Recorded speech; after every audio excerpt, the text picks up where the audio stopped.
আসসালামু আলাইকুম। অমূলদ সংখ্যা চেনার উপায়। অম্লদ সংখ্যা চেনার উপায় হচ্ছে পূর্ণ বর্গমূল নয় এমন বর্গমূল যেমন √2। √2 এর পূর্ণ বর্গমূল নয়। পূর্ণ বর্গমূল হচ্ছে কত? √4। √4 এটা হচ্ছে কি পূর্ণ বর্গমূল সংখ্যা। √2 হচ্ছে পূর্ণ বর্গমূল নয় এমন একটা সংখ্যা। আরেকটা হচ্ছে কি 2 নাম্বার চেনার উপায় হচ্ছে কি অনাবৃত্ত দশমিক ভগ্নাংশ। অনাবৃত্ত দশমিক ভগ্নাংশ হচ্ছে কি যেমন 5.3, 5, 7, 6, 7 এরকম হচ্ছে। এটা হচ্ছে কি অনাবৃত্ত দশমিক ভগ্নাংশ। আরেকটা হচ্ছে যেমন আমরা হচ্ছে মূলদের সময় দেখছিলাম নির্দিষ্ট দশমিকের পরে নির্দিষ্ট অঙ্ক হয়, যেমন হচ্ছে 1.5। এটা হচ্ছে যে মূলদ, নির্দিষ্ট হওয়ার কারণে এটা হচ্ছে মূলদ।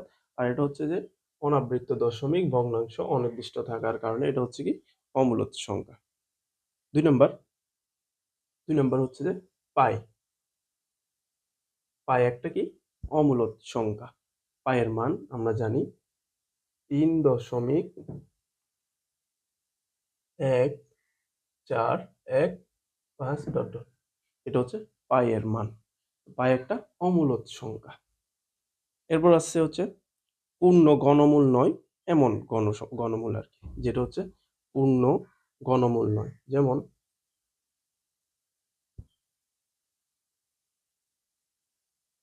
এটা হচ্ছে কি পূর্ণ গণমূল নয়, এটা হচ্ছে কি অমূলদ সংখ্যা।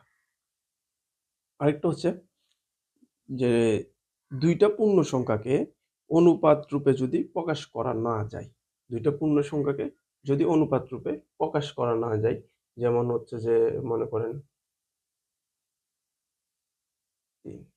এরকম যদি অনুপাত রূপে প্রকাশ করা না যায়, এটা হচ্ছে প্রকাশ করা গেছে যদি না যায় আর কি, তখন সেটা হচ্ছে কি অমূলদ সংখ্যা। আরেকটা সেটা হচ্ছে যে কি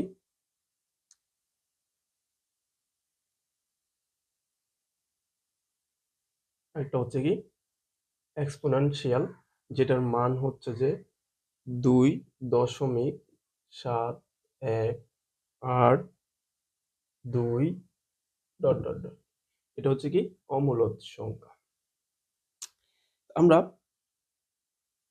সাধারণত জানি, যেটা আমরা অঙ্কে করার সময় জানি, পাইয়ের মান সমান আমরা 2/22 এটা লিখে প্রকাশ করে থাকি। তবে এক্ষেত্রে পাই হচ্ছে যে অমূলদ